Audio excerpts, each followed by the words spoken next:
All right. Do y'all think bass really see color? Do you think that the lure colors that we see on the shelves when we go into Academy, Bass Pro Shops, Tackle Warehouse, ShopBLat.com, do you think those colors that you see are by any chance just a marketing scheme? Well, there's science behind what fish see, why certain lures work, and it's actually a very in-depth subject. And I think you're going to get a lot of value out of tonight's live class. This is one that is so deep and so good that I feel like we need to bring in people that actually know the science behind it. So I got my good friends from Science of the Strike here. This is Corbin and Sam. If you guys haven't subscribed to their podcast, guys, where can they listen to your podcast? Yeah, man, no, they can listen to us pretty much anywhere. We're on Spotify, Apple, YouTube, Instagram, and TikTok right now. We're in the presence of getting our website finalized to fully launch for people as well. Perfect, perfect. So this is what I love about these guys. Their whole theme all together is so much of the fishing information, even the information that I give. Okay, the information that you read, YouTube videos, social media, it is all opinion based. And some of it is opinion based and not even experience based. A lot of the times, the things that I tell you, yes, it is my opinion, but it is also something that I have experienced while on the water. I literally just share with you things that have happened with me while fishing. But there's an element that really I feel like the fishing industry has under leveraged, and that is the science behind why things work. Now, tonight we're going to talk about colors. I've heard these guys talk about barometric pressure, which is something that I just recently talked about. I've heard them talk about weather. What are some other subjects you guys covered? Oh man, it's extensive. I think we've recorded now 16 different episodes, but we've got stuff on color, barometric pressure. We've got stuff on moon phase. We've got stuff on the Yeah. bass's prey. We've got stuff on water levels, on current, on water clarity. I mean, the list goes on and on, but that all So, kinds of stuff. so many things. Yeah. So many things. So you do yourself a service. I think is really good because what they teach and what they talk about is only study based, only Right. factual based. Yep. They may Yep. bring in how they've seen it, how they experienced it in comparison to what studies say, and that's what I want to do tonight when we talk about this subject of do bass really see color. Um, I want to just jump right into it. So there's three things that we're going to talk about tonight. You can see them at the bottom of your screen. This is like Sports Center going on right here. We're going to talk about is Heck yeah. lure color a scam. I just Yeah. like I really want to talk about it the way that I talk about it. Not like is it a scam? Do these colors really matter? There's thousands of colors. Do they really matter? Does Right. season influence the colors that you probably should be using? You may or may not have a strong opinion about that. And then lastly, I listened to their podcast before we decided to do tonight's live because I knew that Hmm. they would have the studies behind it. But I want to hear what they have found. I want you to hear what they've found out about what colors actually catch bigger fish.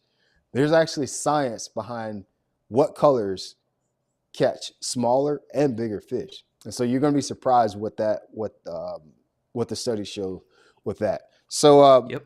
I want to just jump right into it. I know we're going to go a bunch of different ways here, but give us the science. Is lure color a scam? Does this really matter at all? Give me the Yeah. beans. Yeah, man, that's a really good question, and I think Sam and I are going to try to tag team some of these questions. But I want to start off by saying, first of all, thanks for having us on, man. We're super stoked. Absolutely, man. We had you on our Yeah. show, and really, we've had all kinds of comments and feedback from our listeners talking about how awesome it is to have an experienced pro like you, getting engaged with the science like we are tonight. And the other thing I I want love to, it. put out there is that Sam and I do not and have never claimed to be scientists because we're not. We Right. uh, we Yeah. are fishermen who are as addicted to this as anybody else, but we do our best to try to take an objective stance to it. And we always tell people, and we'll tell them tonight, if you disagree with what we're saying, that's awesome. Like, let us Bring know it. that Yeah, bring it. bring Like, it. we're not trying to Yes. argue with people. Like, this is what the science says. This is what the studies say that we've read. Maybe people have different experiences. So, Yes. Yes. to Most get people have different experiences. Yes, Yes. absolutely. And I think that will play more primarily in the second and third question that you posed. But, Sam and I have spent a lot of time answering and talking about this exact question: is lure color a scam? Once we took a deep dive on color. And Sam might disagree with me, or Sam, I'd be curious to know what your final thoughts are. But I would say that not all color is a scam. It is definitely a valuable thing. Color does matter 100%, but there are colors and ways that colors are combined that absolutely are a scam. And I have fallen trap for it, and I'm sure that most people do, and that's why there are a gazillion different colors, out there. So getting into the science, that's what we're all about. I want to get straight to the heart of it. We looked at a myriad of studies, and the two that I think probably are the most important for listeners if they want to go read is a study that was published by Frank A. Brown. It's an old study in 1937 that's called The Response of Largemouth Black Bass to Color. And the other one is kind of the more classic study that comes out of the University of Illinois called Seeing Red, which is called the color vision in largemouth bass, that came from their Department of Animal Biology and Integrative Biology. And what these studies have done, and there are others like it, is they have attempted to decipher not only the anatomy of what makes up a largemouth bass's eye, but also how they respond and react to being trained on certain colors. So gotcha. I think what's important is to start off with the anatomy. Yep. So humans have, or in animals' eyes, we have what are called rods and cones. And long story short, it's how your eye is capable of picking up light rays that are reflected off of certain objects and then relaying to your brain what that color actually is and what relation it has to other colors, right? Right. So humans have 3 sets of cones or cells in their eyes that enable them to have what's called a trichromatic vision, okay? Hence the 3. And it is essentially imagine like a graph where you have a circle of red, you have a circle of green, and then you have a circle of blue. And the way that those circles interlap allow humans and other animals to see the variety of colors that we do. Now, the anatomy study that was done in these studies that I referenced found that largemouth bass don't have trichromatic vision. They don't have those 3 cells like we do at an anatomical level. They have 2, like you said, or referenced. They've got the red and they've got the green. They do not have that blue cone, okay? So what does that mean, right? At the most top level, which blows our minds the most, it means that largemouth bass do not see the color blue. Now, this is where we get a lot of feedback from our comments, okay? Yeah. Because it's not that a bass looks at something that I've actually got a piece of paper right here. It's not that a bass would look at something like this and just not see it. They're obviously seeing this object. So the question becomes, well, what are they seeing when they see something that's blue? So we're not trying to suggest that bass something becomes invisible or the question becomes, how does a bass see blue as we, compared to how humans see it, right? Because they're still seeing something. Right. And based off of this study, blue is a very kind of grayish, brownish color as how we see it, right? So if you had to compare what they see to what we see, something that's bright blue to us is going to appear more of a grayish color, okay? Yeah, very gray. Yeah, and there's actually a really cool website that you can kind of play around with that Sam and I have played around with in our episodes. It's called it's a vision simulator for humans who have visual defects, right? So you can plug in like, hey, I'm colorblind, or my spouse says that she's colorblind, and so let me simulate what her everyday looks like for her. And you can take a picture from your cell phone of, say, your living room and put it into this website and say, okay, my spouse is colorblind. This is how she sees her world. Well, you can do the same, or something similar at least, to blue blind. I believe it's called tritopia, I think is what it's called. It's something similar to that. Yeah. And we've done that. And what did we do? We opened up my crankbait box with about very 60 eye-opening. It's very eye-opening, and I would encourage why your do I listeners have to all do this. these colors? Yeah. All that blue in there. Exactly. Right? Well, and here's what you do is you take a picture of your crankbait box or your chatterbait box or your jig box or whatever, and you put it through this tritopia filter, right? And it kind of starts to sink in where you're like, oh my gosh, why do I have all of these different shades? Because they all look the same. They all start to look the same, right? Yeah, They really do. Yeah. And what the studies found, and I've got my notes from our episode. This actually comes from our very first episode, back before we really even knew what we were. We recorded this episode. Right, yeah. I watched it. I watched the whole thing. Yeah, today. it's a good one. It's probably our most informal episode, but it's a fun one. Sitting in the garage in the boat. But what this study found is, oh gosh, I mean, we could talk to you about this for hours. Yep. Is how bass are capable of differentiating different colors, right? That's what matters the most to an angler. Yes. Is a bass differentiating this color from this color? And if so, why? And with what level of success are they differentiating them, right? Long story short, when bass were not stimulated by some other external factor like scent, which we could talk about later if we needed to, they had a very difficult time differentiating 4 different colors. They had a really hard time differentiating black and blue. Their success rate, they had a really hard time separating those colors, and they had they'd see them the same. They would see them right? Exactly right. Yeah, exactly right. They would see them the same. They would react to their task as if blue and black were the same or very similar. And the same is true about white and chartreuse. They could not separate those with any degree of significant certainty. But I'll tell you the 2 colors that they did a phenomenal job at separating: reds and greens. Which makes sense. The equipment that they have in their eyes, yes, reads those colors the best. Makes sense. It makes total sense. It makes total sense. Photoreceptor cells are very dense in there, and that's what they're specialized to be able to see. Is that reds and greens? Green. And that's why they can perform so well in those studies that Corbin and I looked at, where they had to go to certain targets all the time that were certain colors, show how often they could return to certain colors. As that study showed, reds and greens came out very high compared to anything else.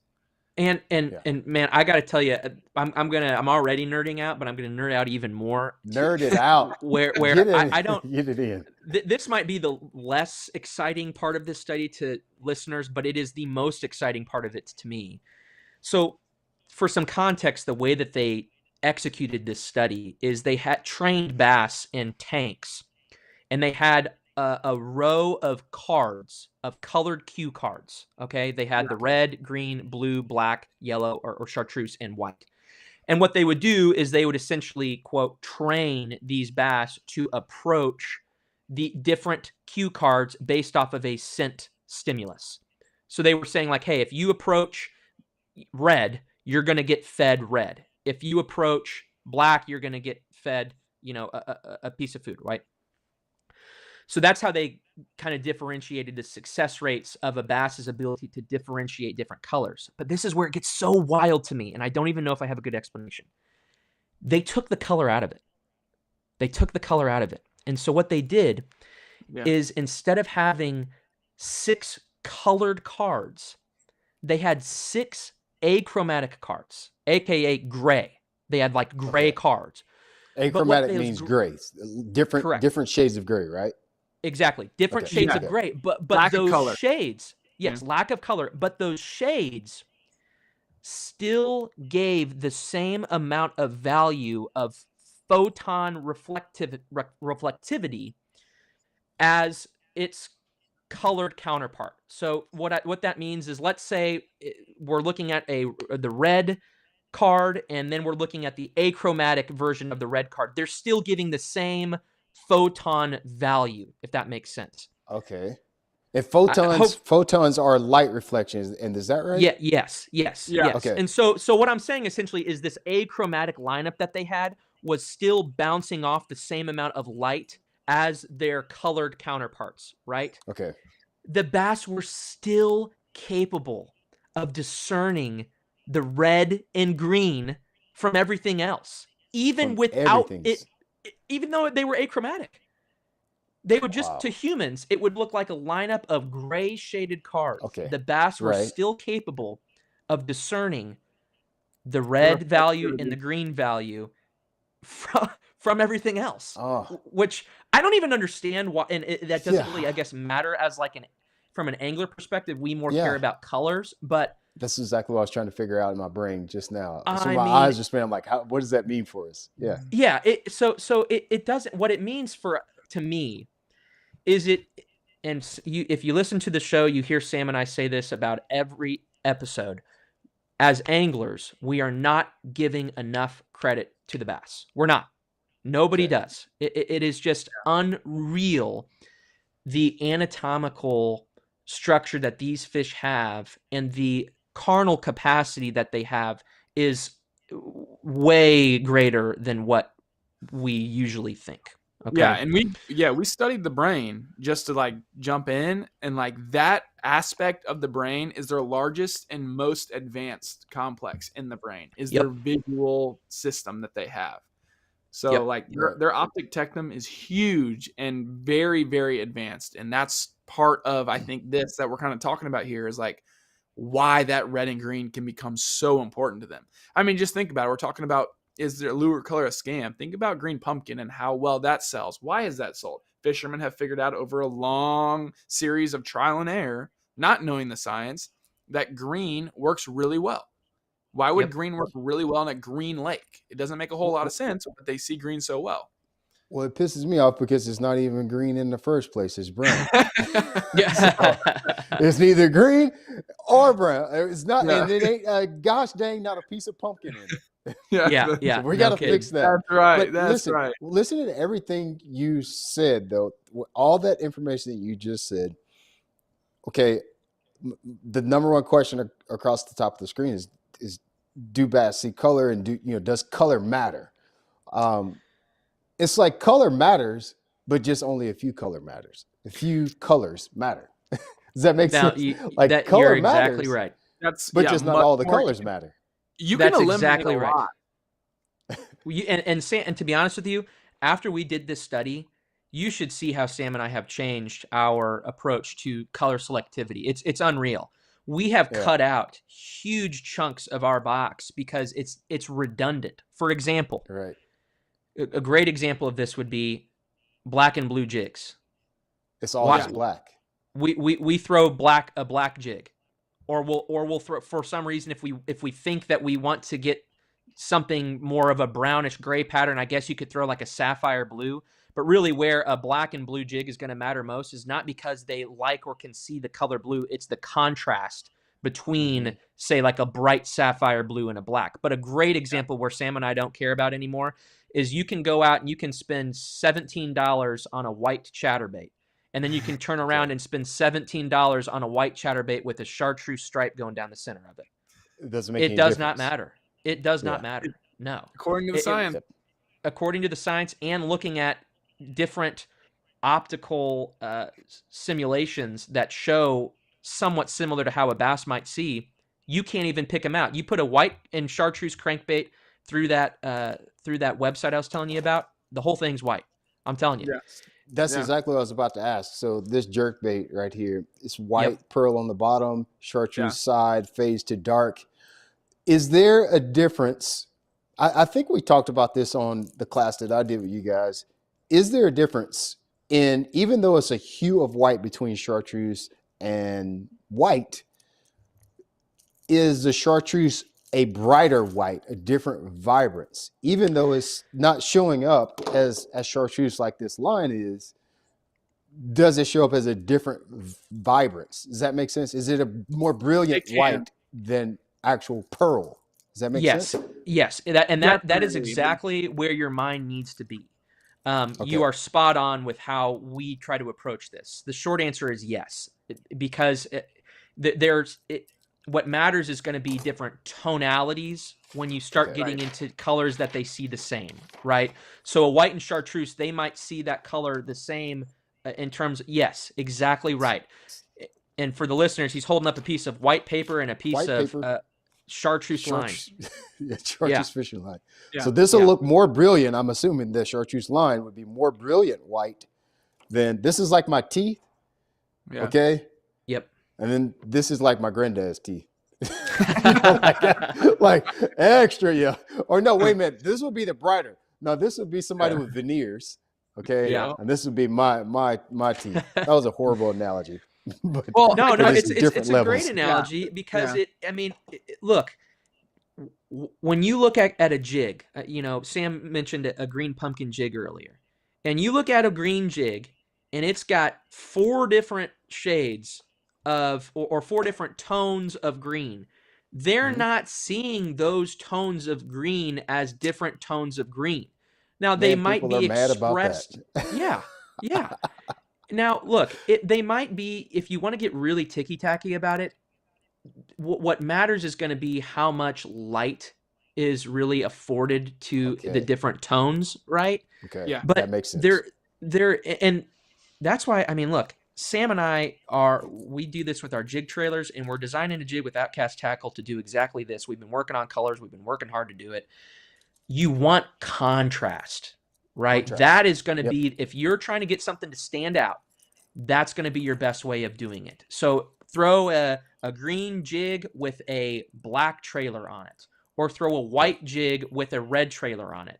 Yeah. And Sam, I'll let Sam, because I know Sam has taken a deep dive into the whole red thing about how, and we're employing this into jigs with Outcast and stuff that we're working on. But tell them about the red stuff that we do. There's just so many different shades of red too. Like I know Corbin was saying, like when you get that green pumpkin and they off color a little bit of green pumpkin, it's not going to make a whole lot of difference. But if you truly get like a bright green and you get a green pumpkin, those two can have the shading difference or the hue difference, right? The sheen that bass can see, like Corbin was talking about, on those achromatic color lines. That's where you can make a difference. So with red, like we love to employ red on a lot of our baits, like whether that's painting the underneath of the chin of an underspin on a white underspin bait, because it looks like gills, it looks really natural, but not only because it looks natural, because bass can see that so well, and it's like better than any color. Yeah, better than any color. So and we're like throwing red trailers, like red craw, is like super popular. Like even if we don't have red craw here in the Midwest like you do in the South, that red can be such a difference on your green pumpkin jig to where it makes all the difference. But like when you come back to, is lure color a scam, right? The question really gets into, like, I have a white and gray or scaled crankbait that looks like a shad. I also have a blue-backed, yellow chartreuse bellied crankbait, right? Sexy shad. Like I can throw that in replacement of that a lot of times. So I don't need both of those colors, right? Yeah. You can get away with one or the other, but if you have grown up and thrown a blue and chartreuse crankbait and it works for you and you're confident in it, keep throwing it. Just know the difference is not going to be there if you switch to a shad based color. That's the most important thing to understand from a lot of this, is that if you're going to specialize your color, try to make it in something green shaded or red shaded, whether that's red, pink to a lighter shade of pinkish purple. You don't want to get too purple because that becomes into the blue cone, right? A lot of people will argue that, that purple is the color to be, but really it starts to become more gray as you get more purple into blue. So you have to stay in that pinkish purple to red to orange range, because that's that cone. You can get as nitpicky as you want within those ranges, but really it's the main differences. That red to orange to pink make the biggest differences. Just like your, bright green to a dark green would make a big difference.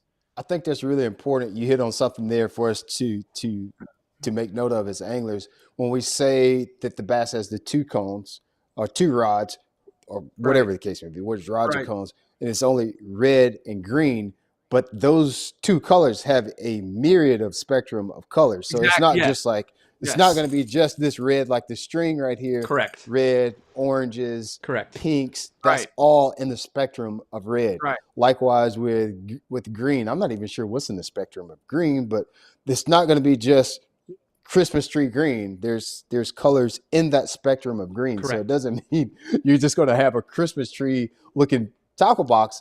There's colors in that spectrum that matter more when you comes to the color green and red. It won't be just those base colors. Exactly right. Yeah, they overlap. So they overlap. Remember, they overlap. And so, and I think one of the most interesting things too is, the title of the study is called Seeing Red for a reason. It's because they see red better than any other color, so much so that the studies that we've read, what's the number one color when water gets murky? What do people usually do? They usually go really dark or they go really bright. It's one of the two. Contrast. Right. That is understandable, but Sam and I have completely switched over to when we're getting some chocolate milk stuff, it's red, because the studies suggest and actually test, what do they see better in turbid water? Do they see a black jig best? Do they see a white jig best? Do they see a chartreuse? Or do they see a red jig best? And they see red the best. So if you're one of those anglers that are dealing with post front condition and things are rainy, or you got your waters all chalked up and you're worried that the fish aren't seeing it, red is still the best color, because their eye is in a way anatomically that allows them to see that color the best, even in dirty water. I would even add to that, like, the denser the red you can get in your bait is just going to show up with more contrast. So think about like a kind of a clear see-through red, like plastic, whatever that may be, worm or something. If you can make it more of a dense red, almost like a brown, like not quite brown, but still red, but like that darker shade of red, it can even do better for you in that, I'll grab a couple baits. Yeah, go ahead. Okay. I'll grab a couple baits please do. here. Let's see here. There's just so many different shades of red, that can play, and that can be part of figuring out, what colors you need to use, right? But I think that red and green can limit your box a lot if you can get to one of those colors and find what you like in those colors, find what the bass are wanting that day. Hey, Brian. So Mike. Can I jump if? Tim Dotson asked along the same lines, like, does the finish applied to the lure have any impact?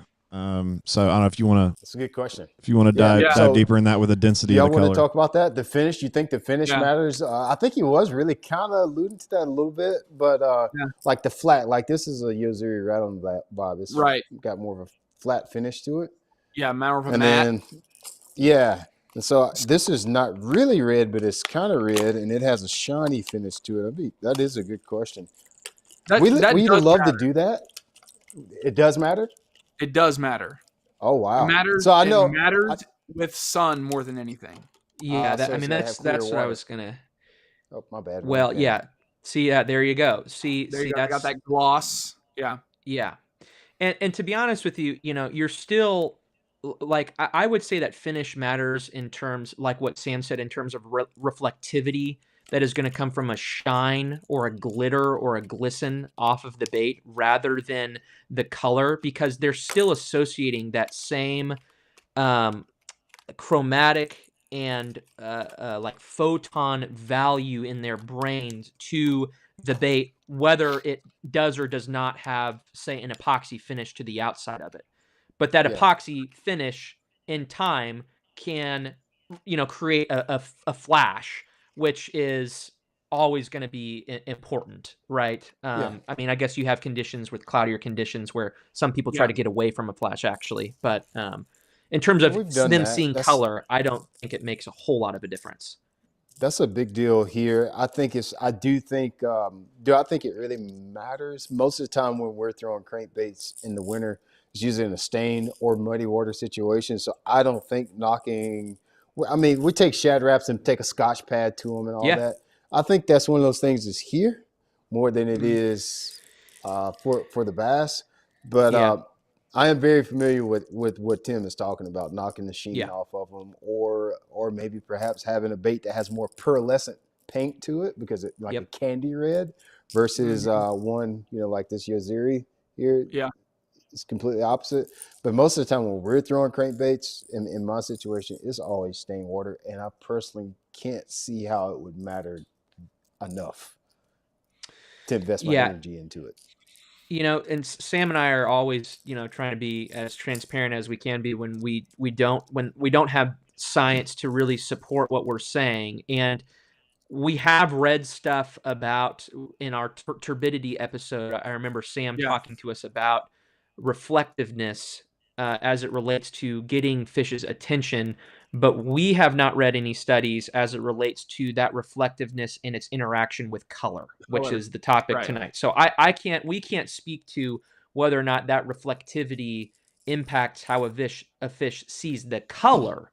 But we do have information about them seeing and caring about that flash.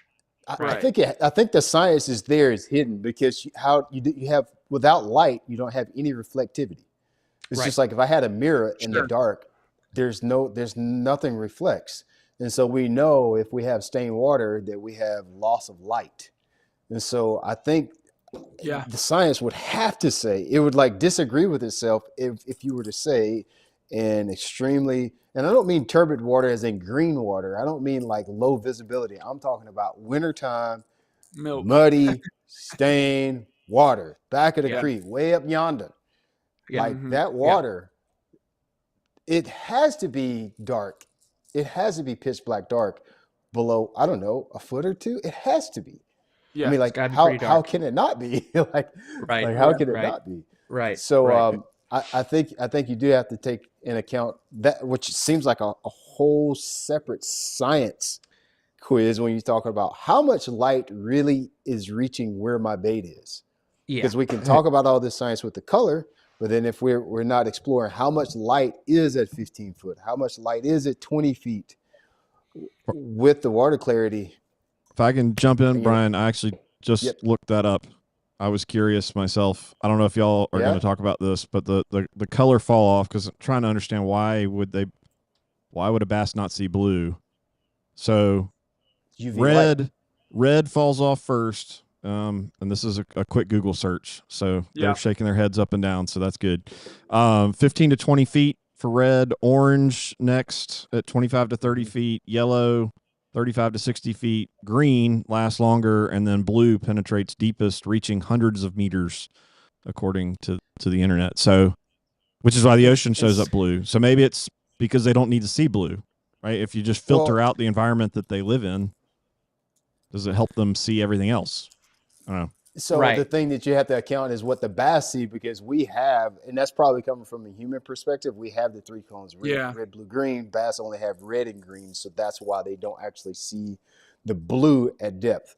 However, what you're saying, though, is it also speaks to a part of the water filtering some of the sunlight, the UV light. That's a whole separate conversation. One of my first videos that ever went viral on YouTube, it's called "Do Bass See Color?" or "What Bass See?" or something like that. I did. It was like literally when you're trying to figure out what you're doing, which I'm still trying to figure out what you're doing, but like one of those where you kind of like, "Do bass see color?" And like it's really, I'm like really stiff on camera. I had my jersey on and everything. But it was one of my first videos that ever went viral, was on this very subject of "Do bass see color?" and what our lures actually look like underwater.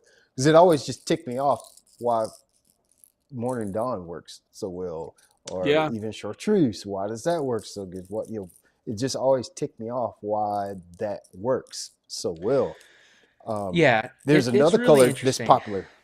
Yeah, it's very interesting. Study that Corbin's referencing, I think, was from around like 2019. So that's pretty newer information. Very recent. Yeah, you it's know, 2018. like for 2018, yeah, for the fishing industry, like that's a lot of new information for everybody out there. Like those bait makers that have been making blue, purple, you know, all of these colors that people swear by. Like when you go to Florida, you pick up something purple or June bug, you know, like literally purple and blue, you know, the two things. Yeah. It's all the same stuff. It's all like, the same. like, black, purple, whatever. Right.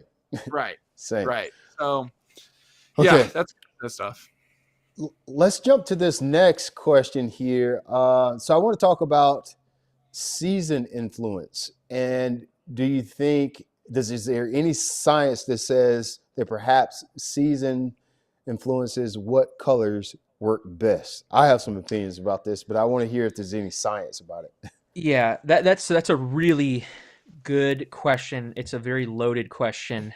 I think that people have a lot of experience with this and tend to have pretty strong opinions about it. I think probably one of the most industry-wide opinion is going to be cooler water and reddish orangish baits. I think that is a very popular thing.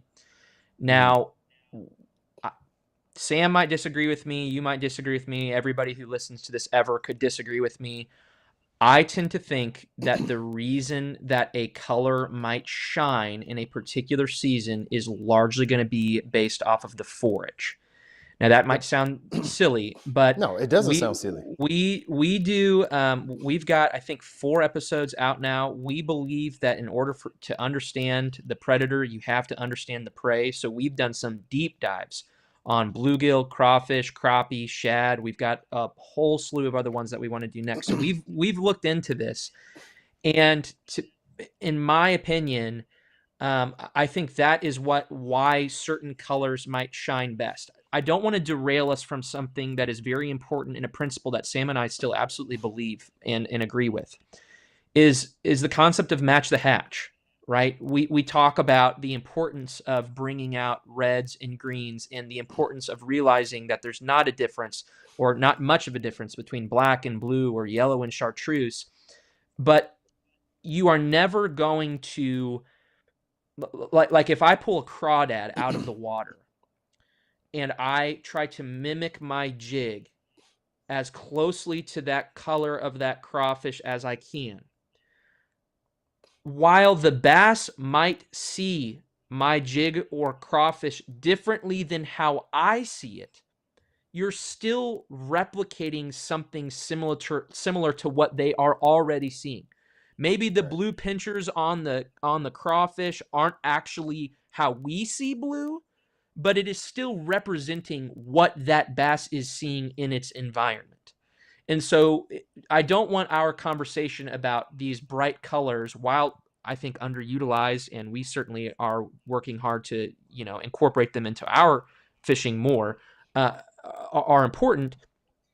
Matching the hatch is still always an important thing to consider. And so the reason why I think certain colors are going to shine at different times of the year is for that reason. Now let's maybe dive in a little bit to the red and orange crawfish type thing during colder months, right? At certain temperatures, those crawfish's pinchers become more susceptible and prone to changing colors more on that orangish and reddish spectrum, primarily coming out of colder water. And so that's why I think that a lot of people might find luck with a orange or reddish bait around colder water. However, it breaks people's brains, including mine, to think about the idea of throwing an orange chatterbait in 70-degree water or 72-degree water, but it should be utilized more. The industry advances these notions that are not supported by science or are, in the opposite, are opposed by the science. Yes. One of which is you have to put red away when the water warms up. That's or just ridiculous. Your experience, period. Nobody's even trying it. Well, because you just think, okay, well, the water's got to this temperature, it's time to stop throwing red, or it's time to start throwing red. That's or ridiculous. It's time to just pick up a jig, and no one has just a red jig, right? Like industry has pigeonholed you to pick up a worm that's green or a jig that's green. Yeah, right? or to make you feel uncomfortable in the idea of picking up a jig that is red, or make you uncomfortable with picking up a jig that is pink. I'll tell you what, something really cool that I found last year is that Megabass made a tomato basically jerk bait last year. Straight red. The whole thing was red and had a little green on the head or whatever it was. I threw that. I never took that thing off the whole entire year. I threw it the entire year round, and I caught fish on it. It would catch fish all year round, and that was just one of kind of like me trying to test the science a little bit, trying to see red jerk bait, straight red, fire engine cherry red, like bright as red. And this is just me trying to have fun, like trying to debunk the science, right? But that's what we should be doing though, as anglers. Like we should find like some type of happiness in that, some kind of curiosity in that. Right. Yep. Right.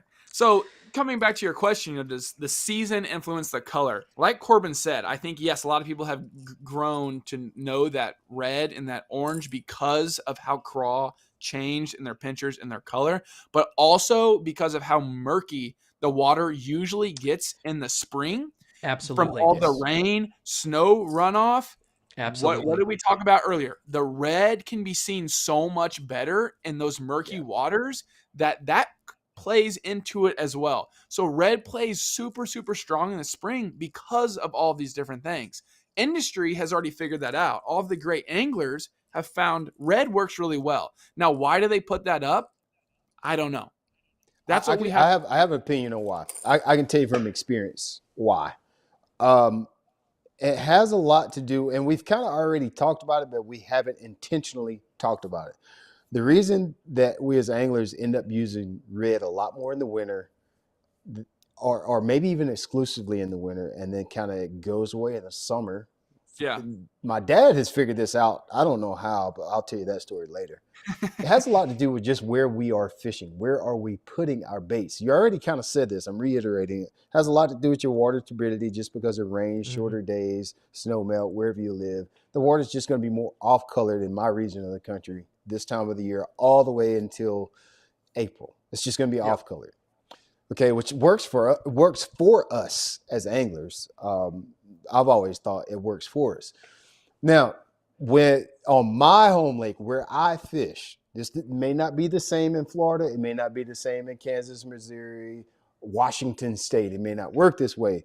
But where I will be fishing from May until September is not the same place where I'm going to be fishing now. So, for instance, I would go look for rocks. I would go look for riprap. I would look for shelf rock, pebble rock. And most of the time, I'm looking for that in the back of creeks right now, where the water is more stained. If you go in the back of these creeks, in July, if you go in the back of these creeks in June, it is not any bass there. Right. Yeah. I'm usually fishing the main lake where there's more blueback herring, where there's some more of a shad bite. Those fish out there there's more shad than there is crawfish. Right. So the bite is more geared towards that. Doesn't mean that I couldn't throw a red topwater bait and maybe catch fish. But if we're going with what we talked about and matching the hatch, because we know that as anglers is at least a good place to start, is matching the hatch. Absolutely. It doesn't make sense for me to think about red anymore. It just doesn't make sense for me to go. I'd have to go out of my way to start throwing red there. So I think that's why it's more popular. But just because it's more popular doesn't mean it's the best. It doesn't mean you shouldn't experiment with it and be curious about it as an angler. But I know from my personal experience why I'm throwing red like now until probably March, maybe April. That's why I'm preferring that. And then after that, I don't really use it that much. But it will 100% catch fish like that.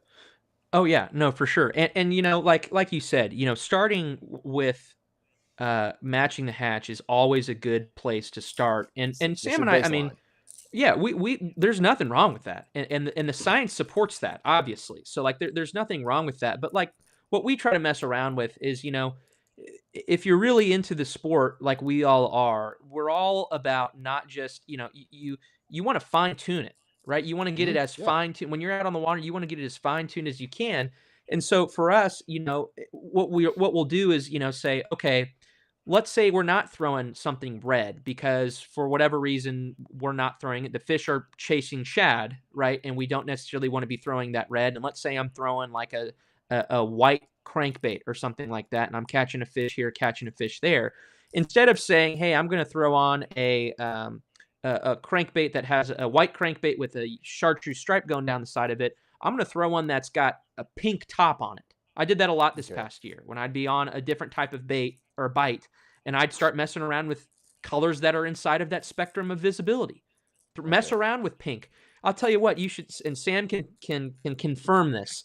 The front of my boat's got a little cup holder in it, and I've got about, I don't know, 9 different markers of every single different bright color except for blue, and I will mark the hell out of stuff just based off of what's going on. And I'll tell you, sometimes seasonally, it makes a significant difference. I have had days out on the water. Sam and I have had days out on the water where one of us is throwing a white spinnerbait or a white, like a natural underspin. The other one's throwing the exact same minnow on that underspin, the exact same, but the only difference is orange or red on that chin, and it'll be 5-1.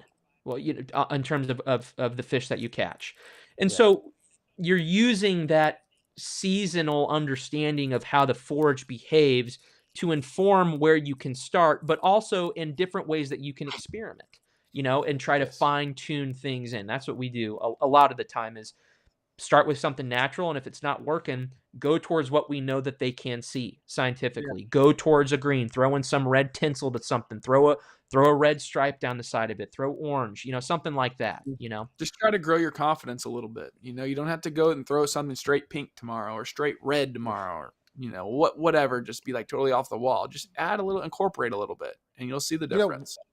We are doing it. I think the reds and hard baits is the one that gets popular in the winter, because I'll tell you right now, just about at least 3 or 4 of those trophies behind on the wall came on just a red bug trick worm. And when I throw a trick worm, it's usually red bug. I have 2 colors, it's watermelon candy or something like that, green, and I throw red bug. Period. There you go. See, Florida, you figured it out without knowing the science, right? yeah, like we figured it out, but it came from, it's almost like just baked into the experience of being in fishing.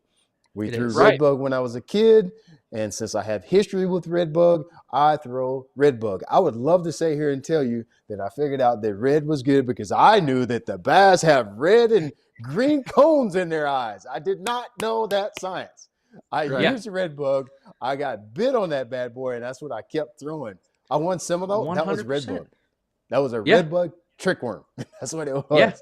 And so, we do it. I think one of the most popular colored 10-inch worms for summertime fishing, Kentucky Lake, Tennessee River, Gunnersville, all those Chickamauga, it'll probably be red shad, red bug, like that plum. All those colors. Like we're doing it, but it turns to soft plastics a lot of time in the summertime. And then we do the same thing where the bass are, or the biggest population of bass are in the springtime, which is on the banks. So we're throwing hard baits. It's just, there's not that many bass in this part of the water column for the lipless June, July, August, depending on where you live. Obviously there's places where they are, some there, but overwhelmingly the largest population on just about most lakes is not on the banks. So we just put these baits down in the summer, I think. But we still end up using red. Yeah. I mean, and it expands. I mean, I know we like to talk a lot about red because of their ability to see it, but it expands well beyond that. I think about, some of the times of the year where, I feel like I do better on really in your face, bright colors like that, a really sharp, bright in your face chartreuse contrasted with like a black, back or something like that. I do fish that a lot in like spring. right? And you start to ask yourself, okay, well, why do you have more luck with that, right? And you look into, well, what is the forage doing, right? And that's when you start seeing that bluegill are starting to become way more active, brim are starting to become way more active. Then you start to wonder about how does a brim appear on the color wheel to a bass, underwater, and you start to see and understand, a little bit behind the why, why this is working. And so Right. I think season absolutely impacts color preference. And I think that the reasons why it does at the end of the day makes sense. I think it aligns, and a lot of people, like you said, are already doing it without really realizing the why behind it. It's unintentional. Mm-hmm. Yeah, you're absolutely right. And it's not intentional. Saying it out loud, Sam, and Go ahead. Keep going. There's one question that popped up, but I got it screenshotted here. Keep going. Oh, I was just going to say, Sam and I just are always, I feel like we do this quite frequently, is we'll be talking about something that might seem so obvious, but we just never say it out loud. And then you say it out loud and you're like, okay, wow, like that actually does make sense. We've all been doing it. No one realizes it. It's supported by the science, but no one ever advertises it or explains it. And so it's just interesting for us to just kind of be like, yeah, like we've been doing that, or we've noticed that.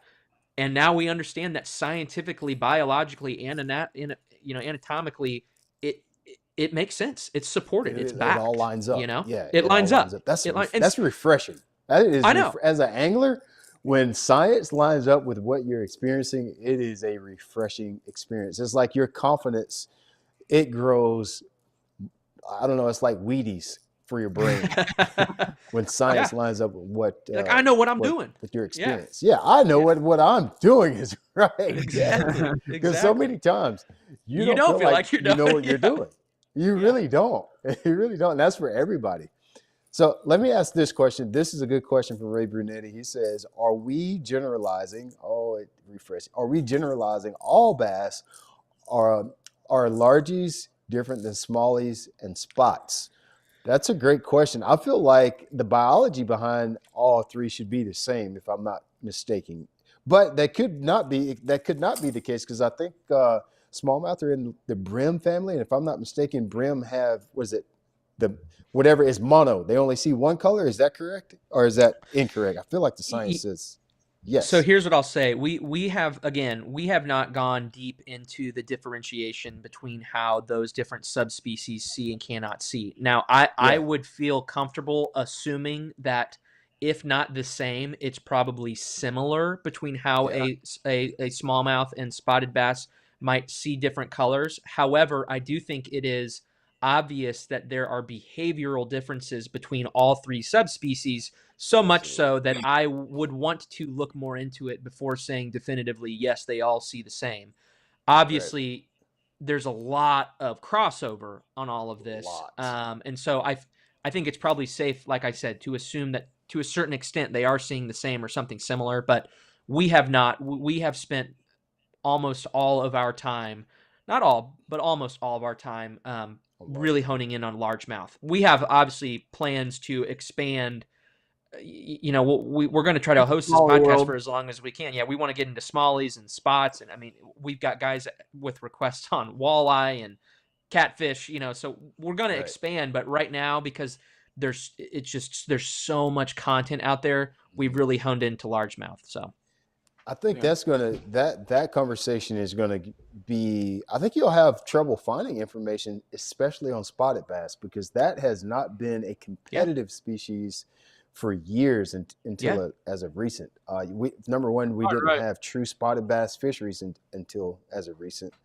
Now with the equipment that we have, we've become better at catching spotted bass. It's just, even in my area, which I feel like I live in the spotted bass mecca of the world in my region of the country, and we are still learning the species a lot. I know the last, I would say the last 8 years, I've spent a bunch of time understanding how spotted bass spawn. Just that, because nobody's ever. We just didn't care about spotted bass because you could not win tournaments with them. Sure. And so a lot of you can win tournaments with spotted bass, number one now. Yeah. And it's become like our lakes are spotted bass fisheries at this point. Let's just admit Right. they are spotted bass fisheries. Yeah, they've taken over a lot. Yeah, they've taken over.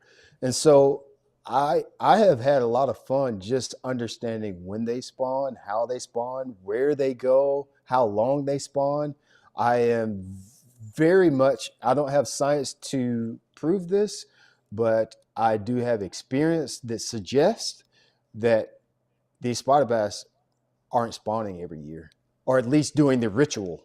Maybe their bodies are biologically making eggs and doing whatever that is, but I do 1000% know for a fact that they are not all doing this spawning ritual of making beds, the male making a bed, a female laying its eggs, and that's not happening. I know that it's not happening with every last bit of them, because there's too many out in the middle of the lake. There's too many that are blowing up on blueback herring when they should not be doing that. Right. They should not be doing that. Right. So, and you catch too many fish that are just big, healthy, plump, untouched fish in the heat of the spawn. Sure. Around here, there would be some evidence on that fish that would suggest that it has went through a spawning ritual, and you can catch bass that look like full-blown pre-spawn bass in April, May. Yeah. Like they have never been touched. So, and that's just experience, not science backed. Just make sure you hear what I'm saying. That is just experience based that I'm sharing. Yeah, no, we definitely want to do and we are going to do deep dives on both smallies and spots in the future. So that's exactly the type of stuff that we want to get into to try to figure out, because is available. I mean, that's what we report. Whatever's available, we're going to report on, and we've had a lot of good success doing that with the largemouth so far. So we're keeping that rolling. Yeah, it's the most competitive species. Every lake, everybody has access to largemouth. Let's jump to this one. This is going to be a really good conversation for everybody here.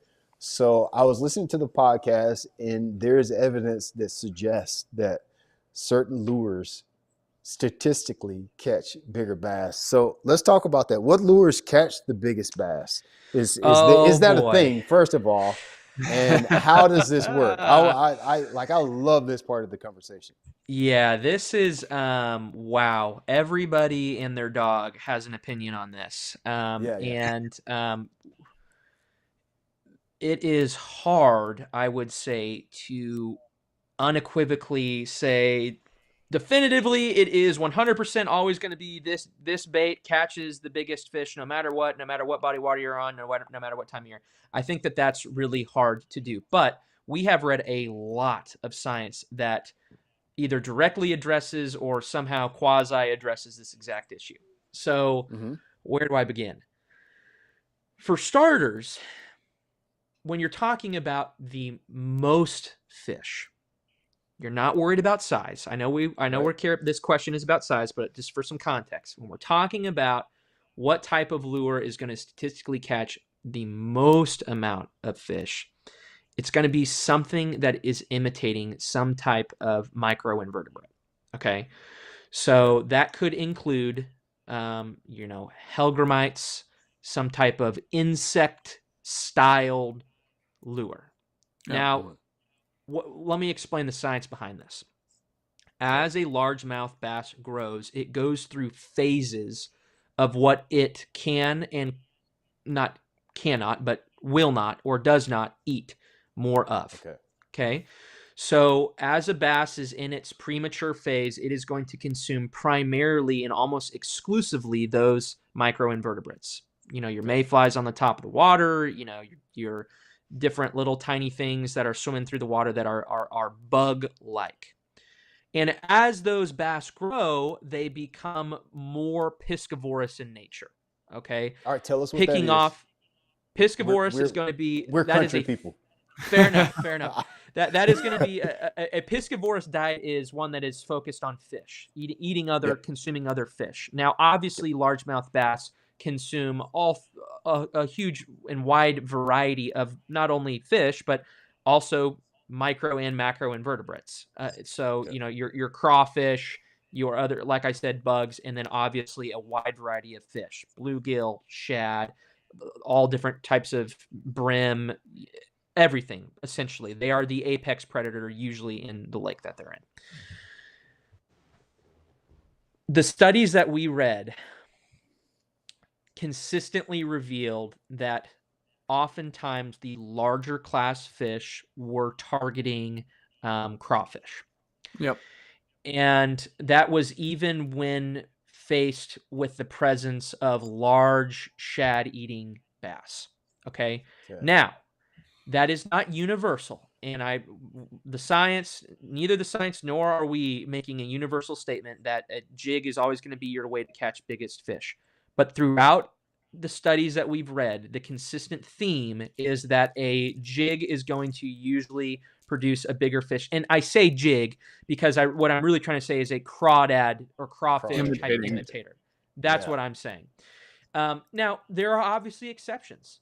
Some of the largest fish that were analyzed in some of these studies that we read had bluegill and a big crappie and even like amphibians, like frogs, right? Like the true trophy class bass that examined in one of these studies that we read. It was like bluegill, a crappie, and like amphibians.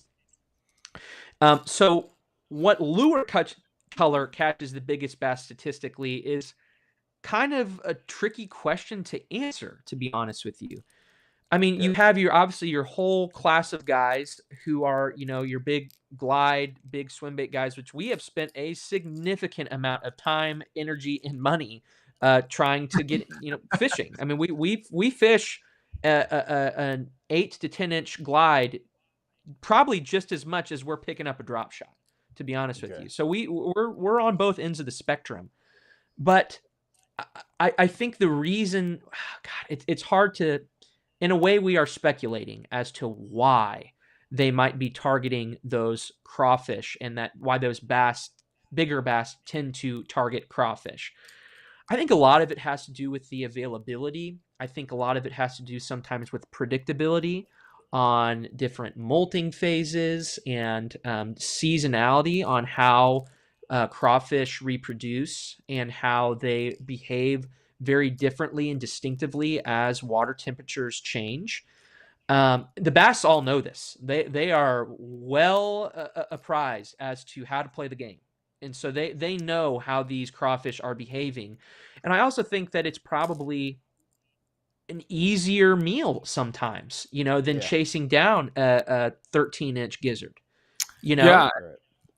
Kind of like we talked about, Corbin, too, is like the speed at which bass strike also plays into this a lot. And the bigger bass actually strike slower than your smaller bass. Think about just how small little fish are so quick and agile. Your large bass has that extra power, but it's not that quick and agile. So a bigger bass might look to feed on something easier, kind of like Corbin was just talking about. Yeah, it's really hard to say like what lure catches the biggest bass statistically, because there, like almost every episode that we've done, and we've done I think 15 or 16 now, in a way are implicated in asking this question, right? Because one of the things that comes to my mind is like memory, right? Episode 7 we were doing reading studies, really recent studies, 2024, 2025 studies coming out of actually China about the neuron and synapse structure of largemouth bass. And it's unbelievable, Brian. You would be blown away as to how capable these bass are at remembering certain things. And that is true on a kind of, I guess, as an example, you think of like a big buck, right? Like people tend to say, hey, those bigger bucks are harder to kill or harder to shoot because they're smarter. They've seen more. And that is true with larger bass. And so while part of me would say, okay, or tends to think, hey, scientifically, based off of some of the studies we've read, largemouth bass might be more willing to target a crawfish. So you want your color to resemble that crawfish. The exact opposite also is going through my mind, which is how many times has that bass seen a green jig, right? And our whole next episode is going to be on angler pressure, and I think it's going to be, I'm not just saying this, I think it's probably going to be our most interesting episode we've ever done. You start to think about how to be different and how to trick that aged, more intelligent fish. Yeah. And one of the ways you can do that is by showing them something that they've never seen. And that's why there's such an effort industry-wise to get into all this weird crap that you're seeing. You know what? There's a lot of reasons. Yeah, dice baits and all this crazy stuff. There's science behind that. I mean, there really is, for a number of different reasons. But so I know I'm overcomplicating your question, but like, not really. No, not really. When you think of like when I think of a big glide, you know, and trying to catch the biggest fish, what is one of the colors that I've seen and I feel like the industry is really blowing up on in terms of big glides, that Throwback Glides is doing right now? It's that pink lemonade, right? Yeah. Bright pink and yellow. And I start to think, okay, not only scientifically is a bass more capable of maybe seeing that bright pink and differentiating it from a yellow, but you really start to think about how many times has a 7, 8, 9 pound largemouth been presented with a pink lemonade glide bait, right? Now, as anglers, that's horribly uncomfortable to pick that up sometimes. It really is. It is. Yeah. You have to force yourself to get out of that comfort zone. And so I think that is, in a way, an angle that we can take in trying to use color to catch those larger fish. All this to say, I guess, I know I'm overcomplicating this. I don't know if there's a super clear answer as to if there is a specific thing. I think that might be more of a situational, you know, understanding the body of water, but not only the body of water, the community style of fish of the given lake that you're in. This last study episode that we did talked all about communities and really even personality differences between different groups and individuals of fish. Yeah. Your communities at a lake fork are going to behave wildly different than the fish on St. Clair or the fish that you might find on Table Rock. Right. You see it here. And you see it where I live very clearly.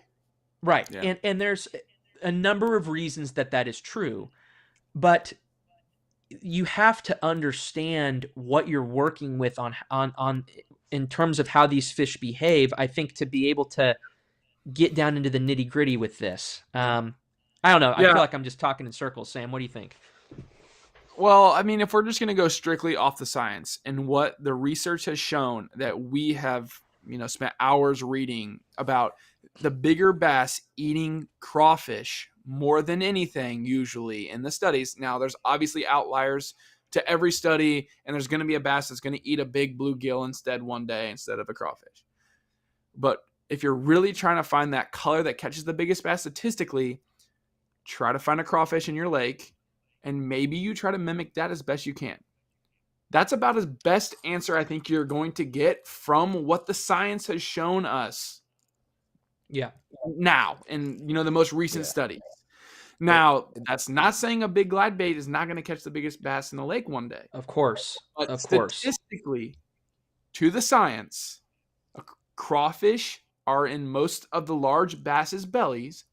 So if you can match that crawfish, you may have found the color that will catch the biggest bass statistically.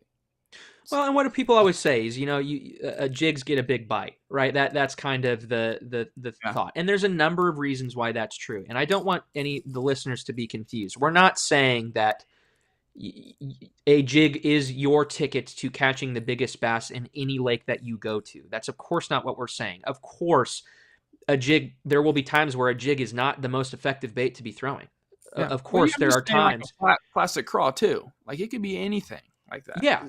Well, I wanted to talk about that part there. So we pigeonhole ourselves so many times when we think about, well, I'm going to match the hatch. Obviously, you guys are mentioning crawfish a bunch here, and the first thing that pops in everybody's mind when they hear the word crawfish is jig.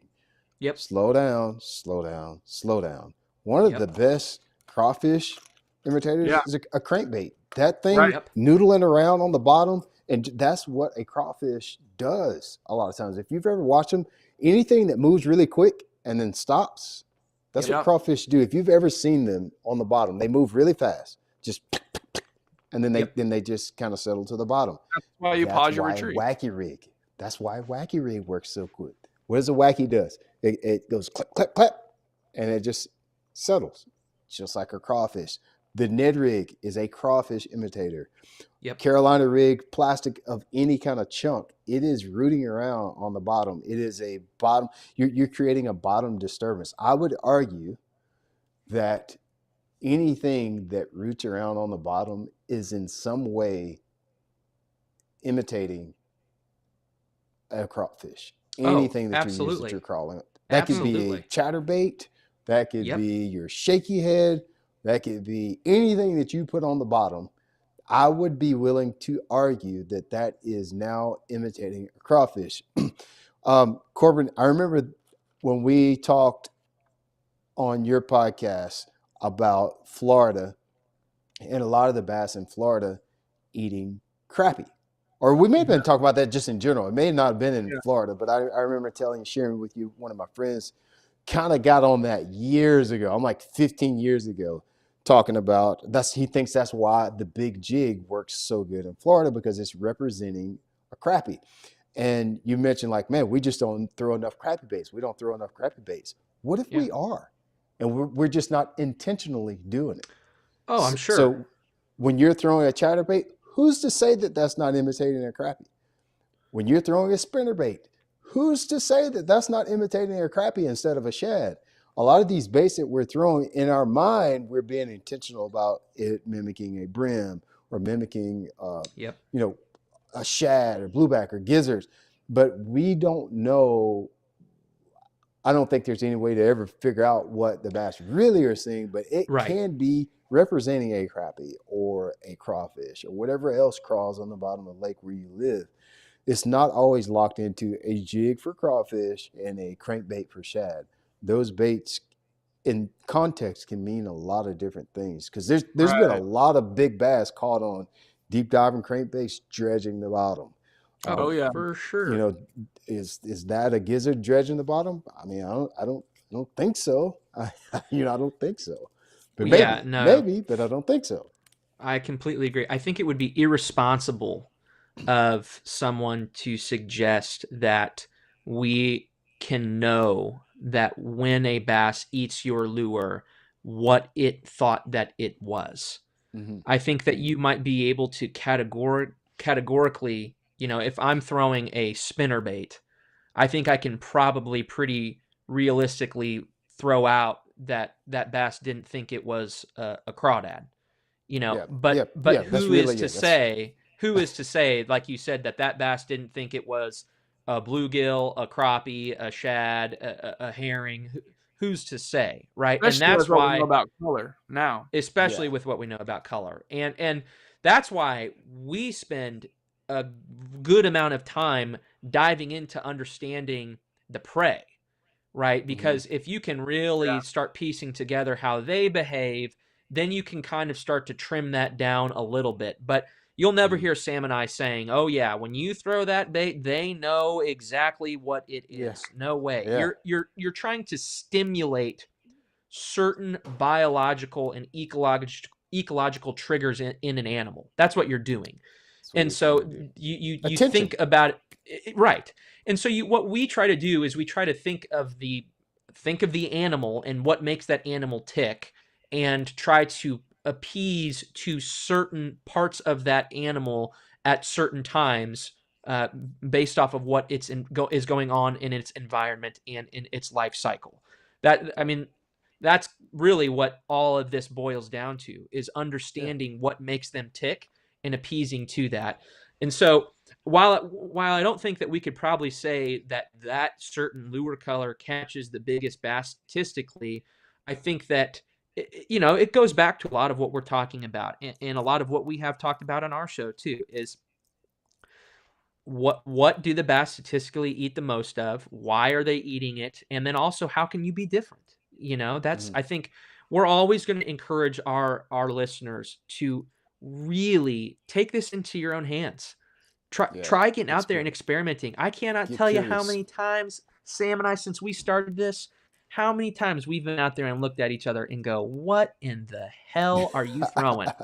What are you doing? You look like an idiot. And then all of a sudden out the back of the boat, one of us is catching more fish than the other. And it's like, well, shoot, maybe I need to be throwing, a hot pink, fluke or whatever, something like that. It's just, and the thing that it just all intertwines. It all intertwines. So it's really hard on some of these really, really narrow questions sometimes to be like, it's specifically this, because there's so many principles that come into play in answering what seems to be such a straightforward question like this. I love that because that allows everybody a chance to be right. When you it does in a way. It allows everybody to have a space to be correct in it. That's what I love about the sport. I always say that our sport is 100%. More like art than it is math. Which math is 100% kind of science. But so I love that part about our sport is that really technically everybody that is experiencing what they're saying is kind of pretty much right. So it makes sense for you not to be able to narrow that down to a good solid answer. But I appreciate you sharing the science behind that and how that could come into play of you being able to catch bigger fish. The part about you mentioning them trying out, I'm gonna call it pescatarian. The fish turning, they go from bugatism, to pescatarian. So they eat bugs. So this is how we would say it in the country. When they're little, they eat bugs. And then as they grow, they keep eating fish. Is what we would say in the country. Not microinvertebrates and pescivorous diets. Yes. I love it. Give me that, because I'm about to say that everywhere I go. When I go in the tackle shop tomorrow, I'll be like, I'm looking for something pescivorous. I see what they say. Rats. Oh, like buddy in the wrong town. Yeah, I know. Right? Yeah, they're like, man, who is this guy? Yeah. Michael, did you see any other questions in the chat on our deal? I think we answered most of the ones that I saw. Yeah. Did you catch anything else? I was gonna say, because there's a lot of them, but y'all have covered a lot, and I feel like we've covered. So if you guys that are still on, re-ask your question, I guess. If we didn't answer it, you better get it fast. I'd like to personally ask the question of why, if they figured out how to train bass for these color studies, why are we not talking about how to train bass to release them into the lake to go catch them for tournaments? Now you're talking, man. Now you're talking. We probably have. Yeah. I mean, that's a really interesting thought, but I'll tell you what, they can train these bass to deal cards. I mean, it is unreal how much in all these experiments, I don't mean that literally, but like they can really train these fish to be hyper specific in decision making. Not only to go towards and attack something, but also the opposite, to stay away from something. They can associate, just like a dog can, what is good and what is bad. And our episode 7 on memory gets into that. And this next episode that we are going to be putting out is going to be all about angler pressure and about how these bass are trained to stay away from us in a way. It's super interesting. We even talked about this when you were on our show a little bit about the presence of the boat and stuff like that. So that's a great, that's a great point about training fish to come towards you. Maybe that will be our next experiment. We just actually got a hold of a tank to do. How does that play out on a polygraph? Well, I mean, we're not intentional about doing it. We're doing it. We're just not intentional about doing it. We're training them that every time they think about the A-rig. When the A-rig first came out, boy, they were knocking the panties off of that. And now you can throw it and you can catch a couple. But I mean, for a while, you couldn't beat a A-rig. Like you couldn't beat it. And then we just kind of trained them like, if you hit that, you're going to weigh in. We trained them. We trained them to say, no, don't do that. Don't do that anymore. But on the contrary, what's interesting where I live is some baits have just been amazing, like have an amazing run. It's almost sickening how good of a run a pearl white fluke has had in my area of the country. That thing has been on a run for now 35 years, and it does not stop working. Like it's natural. And I mean, like, I don't care how you rig it, weightless, on the back of this, on the Carolina rig, on the jig head, all the stuff that kids are talking about, minnows now, those are flukes that we've been throwing since the bass size in 1990. Yeah. Okay. Yeah. That's where that started at, and is still working. So it's just interesting to hear how smart they are, and then yet still see how dumb they are. Well, okay. I don't want to get too wrapped down in a rabbit hole with this. I'll keep this really brief, but I've talked to Sam about this, and I have no science to support what I'm about to say. It is purely speculative in an effort to try to explain what you just described. I wonder, this is just purely me guessing and just being curious. I wonder, with scenarios like yours, if a certain bait is so popular on a given body of water that its presence is rewriting the way that bass genetically see the bait, and that it might be, instead of rewiring them to be away from it, that they might almost start believing that that pearl fluke is its own subclass of like prey. Yeah. Do you know what I'm saying? Like, I know that sounds I hear ridiculous, you loud and clear. But like, it's not maybe ridiculous. it's so prevalent, like on a very specific situation like yours, if you've put something in front of a fish so many times, they might start to think, hey, this isn't a threat. This is just another piece of the but what's around us. I don't know. We've changed the genetics of it. We've changed the genetics of fish by presenting them with the same thing over. Well, it does.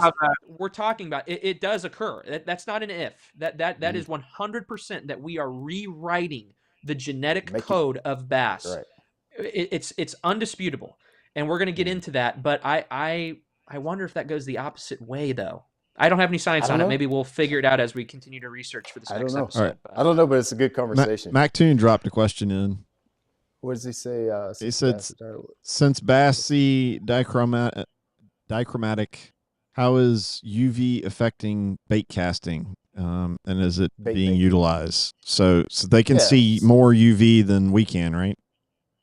Yeah, I think he's getting into the part about UV light and so forth and fluorescence. Is that what you're hearing there? I think so. Is it? Yeah, I think he's trying. Yeah, he's getting into the ultraviolet rays that are going through the water and are either getting lost at depth or not. And we have not done any research on UV. Yeah. I can't speak to that. There's obviously like gimmicky like tackle stuff, and maybe it isn't gimmicky, that tries to appeal to UV. Like, hey, this bait is UV charged. I don't know.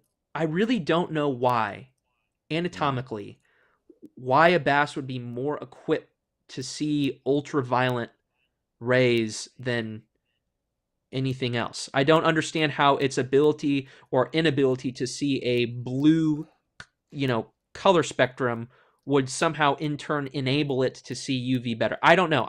We haven't done any research on UV. I don't know. Yeah, I would just say like some of the UV lures that are like charged and like glowing, I think have a play, but purely based on color, I don't know that there's that much of a difference there.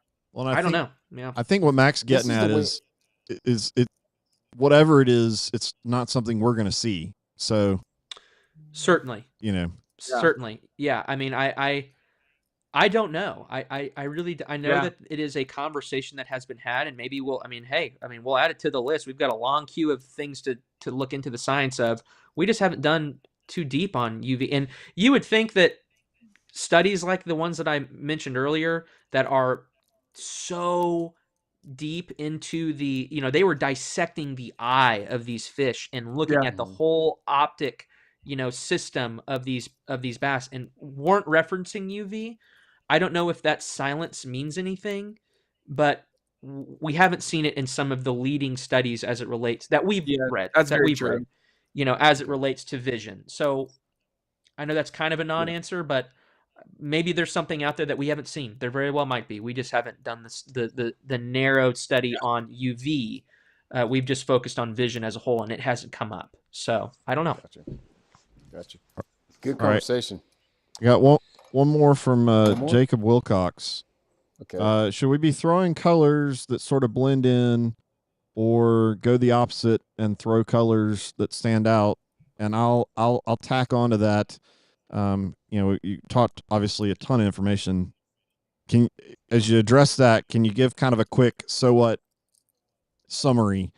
What should guys be, or what have y'all been thinking about, as you've dug more into the science?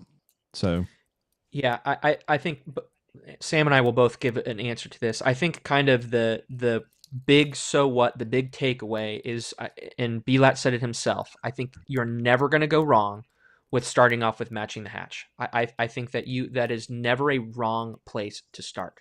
However, I would challenge traditional notions of thought as it relates to where to go next on colors.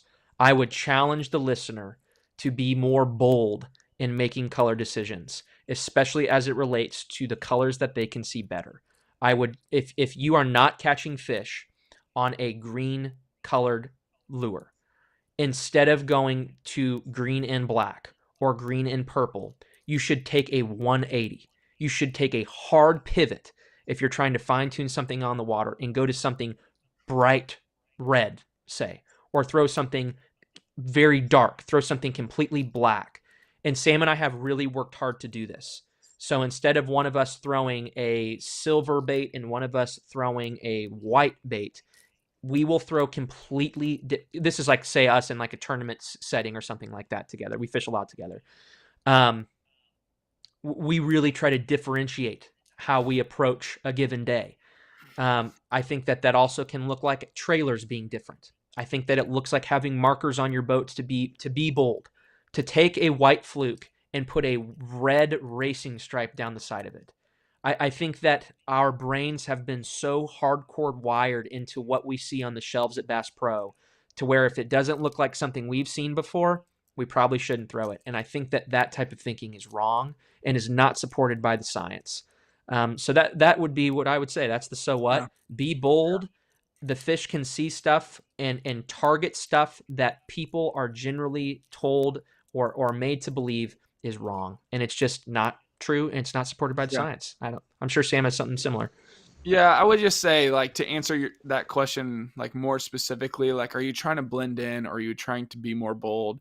I think Corbin and I would probably lean to being more bold just 100%. From what we learned over the past, couple months of really diving hard and studying color about bass, and what they can see.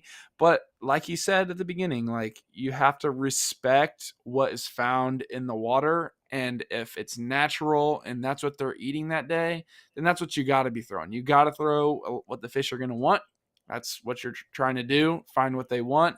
But most times Corbin and I will switch to something bold if we haven't got it figured out, because a lot of times differences and extravagant differences in the water can pique interest. And once you pique interest, you get a bite.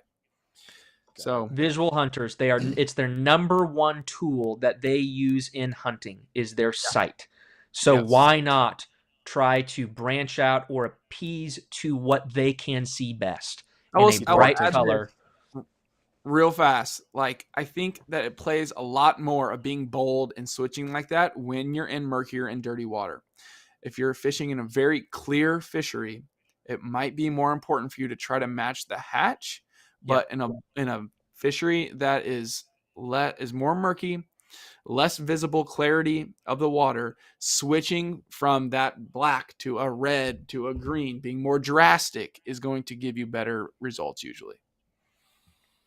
Gotcha. Great conclusion there, fellas. That's awesome. This is a very technical conversation, so I'm glad you guys had the verbiage and the know-how to make it sound to make it make sense, because I'll get over here and it will be like, I don't know what this guy's talking. Should we go to Sherman-Williams or where should we go? So I definitely want to have you guys on again. I know we talked about that. I'll be in touch with you this week. I'd like to have you guys talk about science, like at least a lesson a month talking about. Oh yeah, man. No, we love it. It's important, man. Yeah, it's very important. And then for those of us that are like really serious about the sport, it's just like we wanna geek out on this stuff. We want to know where should we be investing our energy in. So knowing the science helps us direct that energy into the right spaces. Because I honestly feel like we spend a lot of energy in the wrong stuff sometimes, and I know we all want to spend our energy on fishing, and I just want to make sure we're spending it in the right areas. Yeah, so love it. Thank you guys for your contribution. Love what you're doing, dude. That is like you're like your morning dawn of the fishing industry right now, because everybody's getting into that same rut and doing the same thing, repeating what everybody else is saying, or just making up stuff to sound cool. And so I love the fact you guys are putting in the work and studying the science behind it. You're gonna be different that way. You're different that way. We appreciate it, man.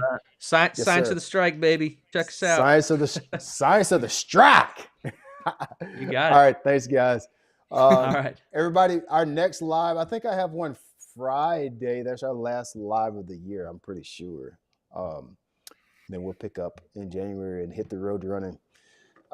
Thanks, guys, again. Michael, thank you. Thank you, everybody else, for listening in, too. See you guys. Hang on just 1 second. All right, see you. I'm just going to talk to the guys 1 second. Let me make sure. Where am I at? I got to get back to you where I can actually see you. Anyway, yeah, I'll give you guys a shout. Maybe, let's see, this week. I'm actually going to Florida this week. Again, next week's Christmas. I don't know, first of the year, so let's definitely try to chat and see how we can get together and maybe do some more classes here in the app. I really appreciate y'all. We'd love to. We have a blast doing. We absolutely love to. We've had a blast doing this. You know, we're all in, man. Yeah, this is great. Yeah, great conversation. Cool. Well, y'all have a good rest of your night. I'll give you a shout here after Christmas, and then we'll get some stuff lined up, guys. All right, man. We appreciate it. Have a happy holidays. Okay. You too. Have a good Christmas. All right. All right. See you guys. Bye.